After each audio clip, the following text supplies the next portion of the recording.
You'll all recognise this design if you're into knives. It is pretty ubiquitous to CRKT, and this is the classic M16.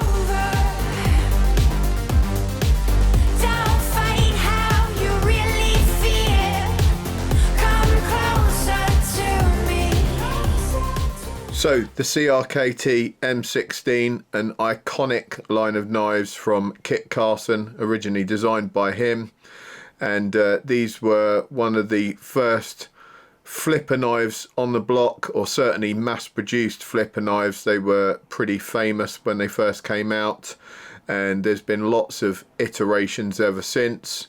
This is one that I use for work, and I thought I would give it a quick review on here. It's been a really useful, functional blade, and it's pretty big, pretty heavy duty. It's probably a little bigger than most people would sort of EDC, but if you're someone that needs a really robust and well-priced knife for work, then this is pretty much it. So let's take a look, go through the specs and see what we think. So we have obviously the handles on the outside, which you can see are those holes through the center, giving it that classic M16 look, and they are glass filled nylon, GFN as it says on the spec, and they feel pretty good. They're certainly very robust. You know, they're going to stand up to a lot of abuse. Glass filled nylon, it's maybe not the trendiest of materials for scales, but they do stand up to a lot of abuse. And then of course we've got the flipper tab, thumb studs there, and this little lock-in mechanism here, or a safety mechanism, which we'll go into in a second.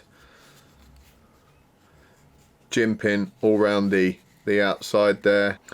And then you can see, unlike the first M16s, this is actually lined. So the first ones just had a clean hole right through, and they had a metal frame, and that was the handles were metallic. Now this one has a liner in it. It's a 420 J2 steel lined knife, so it's pretty heavy, but that makes it really robust. And then bring the blade out there, tanto style blade, 3.85 inches, so it's a big blade for a flipper. It's got a little bit of a swedge on the top there, and then obviously the classic tanto design. It's had a couple of, well, quite a few sharpenings, so doesn't quite look like it did when it came out of the factory. I haven't treated this with any kind of kid gloves. You know, it's had a work sharpen. Sometimes it's been sharpened on a stone or whatever was at hand, just because this is a working knife. It does a lot of robust tasks. I spend a lot of time with it cutting bullet fragments out of gelatin, so it takes a bit of a knock. That's why it's got some of these sort of stainings on here, you know, where it's just been rubbed as it's come into contact with bits of metal and stuff in the gelatin. You can see that gym pin on the top there, so that gives you a nice purchase, and then your finger just sits nicely behind the flipper tab, so that stops your hand moving up the knife. So it's very secure. You get quite a nice grip. These holes, your fingers sort of naturally sit in those, so you get a nice grip on the handle there. Pocket clip, very functional. It's not super deep carry, but it's certainly deep carry enough. It's you know, sits nicely in the pocket, no problem with that at all. and it can be swapped over to the other side or the other end, whichever you prefer. So you can have like that, a tip down carry, or you could mount that pocket clip and have a tip up carry if you're some kind of psychopath. Who does tip up carry? I don't know. I like tip down carry. Nice thick blade on there, really meaty, 0.14 inches. Oz 8 steel, which isn't the highest end steel in the whole world, but it's absolutely fine. You know, I have no issues with it for work. It's easy to sharpen, which is one of the big priorities. You know, if you're using something at work and it's getting blunt a lot, like I'm digging this around and it's coming into contact with metal and stuff, you want something that you can just sharpen on the job.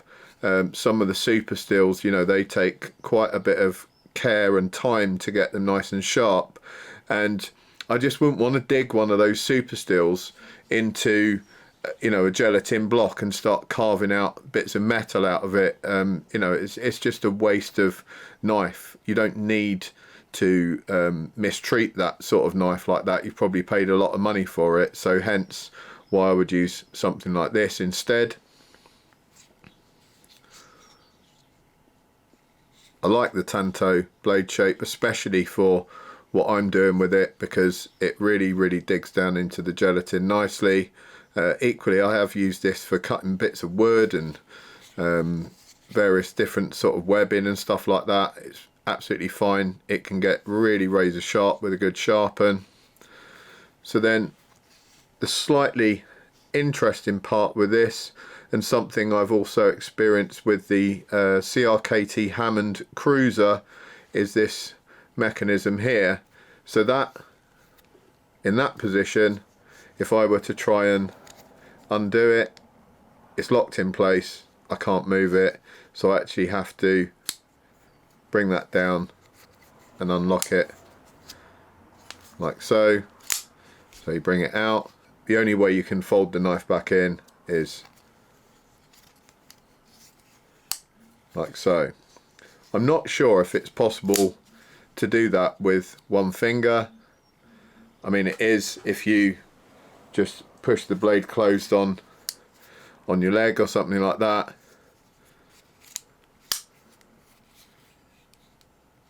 Really secure, and you know, that is quite a good thing if you're not getting this in and out all the time one-handed. You know, it's not going to bother you too much, but it does give that added bit of security that nothing's going to fail on you if you're doing some really hard work. I usually get this out with the thumb stud. It comes out really smooth, no problem at all.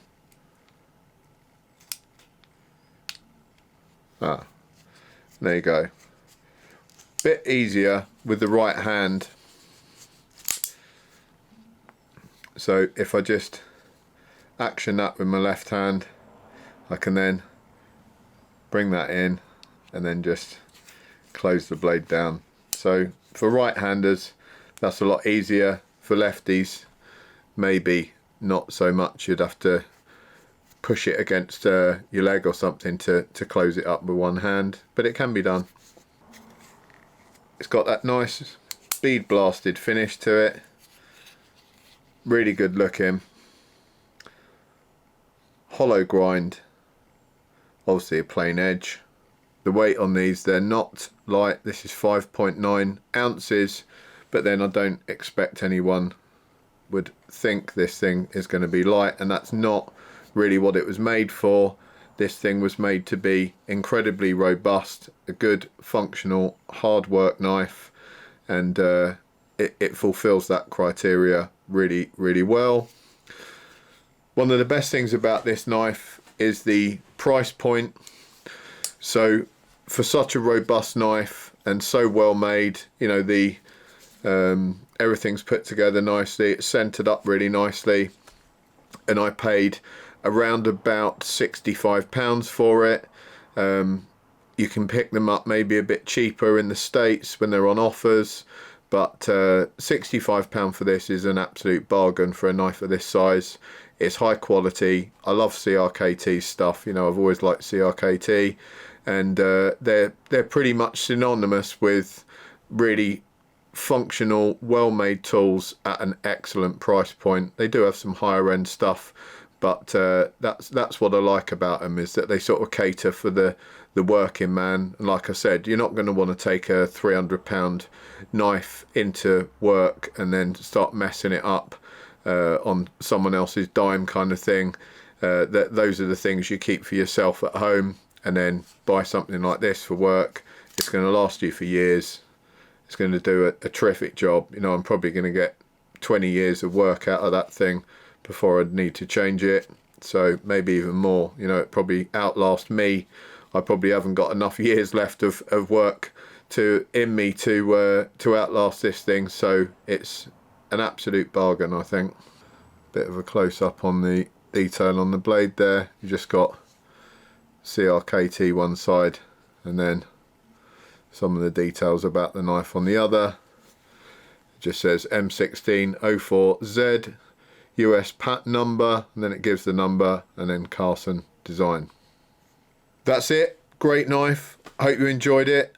Let me know what you think, guys. Is this an excellent working tool, and is it a good price point, and what would you use if you weren't using this one? Chuck us your comments and recommendations down below. If anyone's got any recommendations for anything they want me to review, let me know. We'll try and make it happen, as long as it's not too crazy.